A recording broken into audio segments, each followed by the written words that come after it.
let's go through some of the grammar here of the new tense that we're learning. And it's really not a new tense, it's actually just a new voice for the same tense we've learned. We've learned the present active indicative tense. Now we're going to learn that tense, but with the middle and passive forms.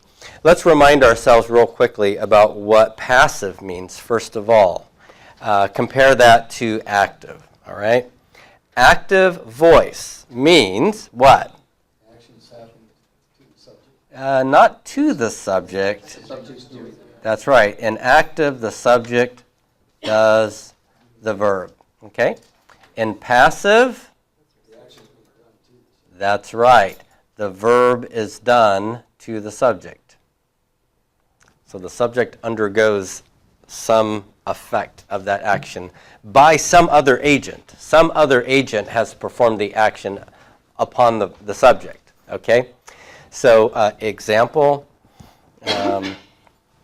for active, X killed Y, and in the passive form, Y was killed, okay?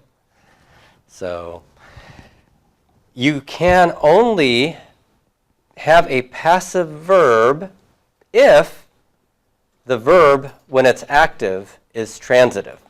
Who remembers what transitive means? If the verb is transitive, what does that mean?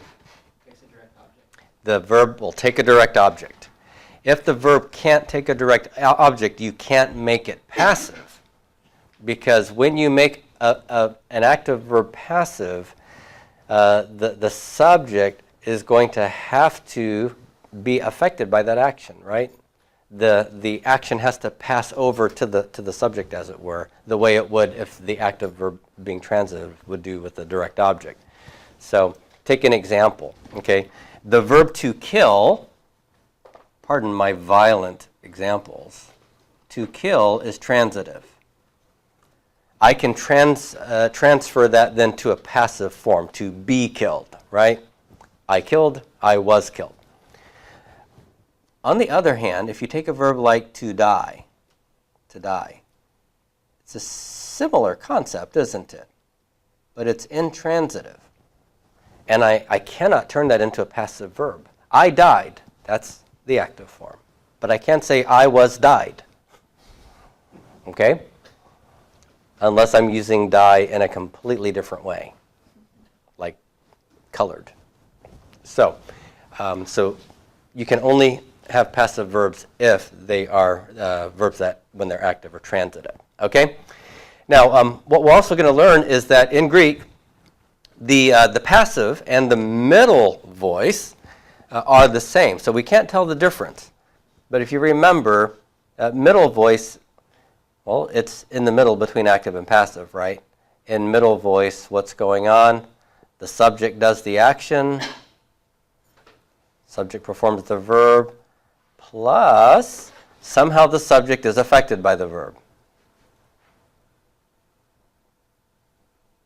Okay? And I think we might have used the example, or maybe we didn't. If I have the word to wash, or the verb to wash. I washed my cat. Active. My cat was washed. Passive. But then, if my cat were smart enough to take its own bath, I might say for middle voice, my cat bathed. My cat bathed. Who's doing the action if the cat's bathing? The cat is the subject. And in performing that action, the cat is also affected by the action, right? When I wash the cat is affected by the action, but not me. Theoretically and ideally. But in middle voice, meaning the subject performs the action and is somehow affected by the action or its results. Now, in our chapter, we are really going to focus on the present middle passive indicative tense, meaning that when we think about it, we really want to be thinking about the passive idea, because most of the verbs that we will learn are transitive, at least to begin with, and they'll have, when we see a a middle or a passive ending. They'll have a truly passive meaning. Some verbs will have a middle meaning, and Mounce calls those deponent verbs. Deponent verbs are verbs, using Mounce's terminology, a deponent verb, and I'll write that down here, deponent, according to Mounce. It's a verb that has no active form, only middle or passive, but in meaning seems to be active. Okay? So the form will not be active. It'll be using the middle passive endings, but it's translated as if it were active. Okay? Now, there's some real debate among Greek grammarians and linguists today over whether the term deponent should even be used. It's a term that's been borrowed from Latin grammar. Greek is not Latin. And so it seems like, for the last couple of years, the major Greek grammarians in the field of New Testament studies are starting to jettison the term deponent. And they're just saying, look, some verbs are middle all the time. They don't have an active form. And we don't need to use Latin grammatical terms for this. Let's just call it what it is, okay? That's just a middle form. Are there any Greek verbs that actually fit the Latin definition of a deponent verb? Well, I mean, so, yeah, some people will say that there's these forms. They're, they take direct objects. They're middle in their form, and you would translate them as you would an active verb. And we don't know why they're not active in form, and it is puzzling. But the Greek grammarians that are encouraging us not to use the terms deponency would just say, look, we just need to understand middle voice better. It's just something we don't have categories for. It's hard for us to understand, and it just is going to take us studying a little bit more to figure out why the middle form is used here. Okay, so let me real quickly walk you through what the actual forms are in the Greek present, middle, and passive indicative. Okay, so what I've given you here are the present stem, and then the connecting vowels, and then the real endings. So you know that this is what you get for the present active as well. The present stem, your typical connecting vowels, but instead of using the active endings, we have to use the primary middle passive endings, which are maisaitai, metha, ste, and ntai. No, I didn't sneeze. Okay? Say that with me. Maisaitai, metha, ste, ntai. Okay.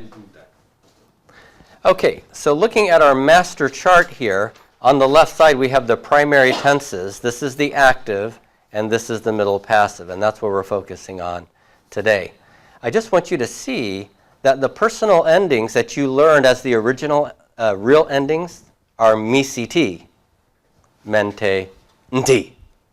And the real middle passive endings are maisaitai, methaste, and ntai. Do you see the similarities between these? The middle passives are the same as the actives, except you stick an alpha in between the first and the last letter. Mi becomes mai, si becomes sai, ti becomes tai, and nti becomes ntai. The real differences are on the first person plural and the second person plural. Even then, there are some similarities, right? Men versus metha, te, ste. You see just some similarities, all right? And here is the great, great news about the middle passive endings. You see them all on all the forms exactly the way they're supposed to be, except for the second person singular. That's the one that's a little bit naughty, okay? So I'll show you real quickly what happened there, and we'll talk about how to translate these, and we'll stop then for the night, okay? So take a quick look here at our handout.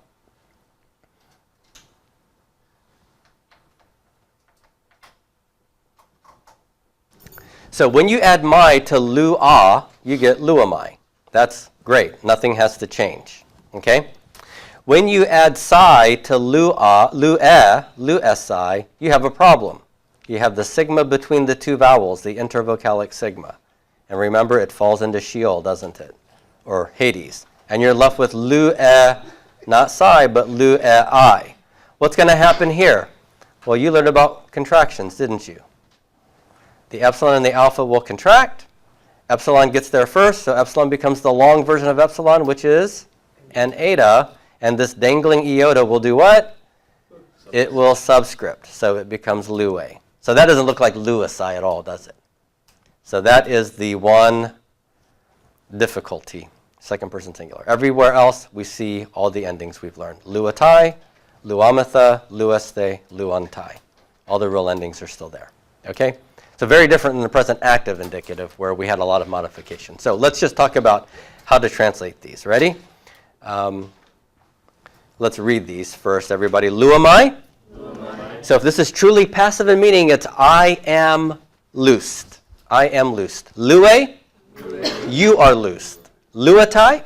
Luatai. He, she, or it is loosed. Luamatha. Luamatha. We are loosed. Lueste. Lueste. Y'all are loosed. And luantai is they are loosed. Okay? All right.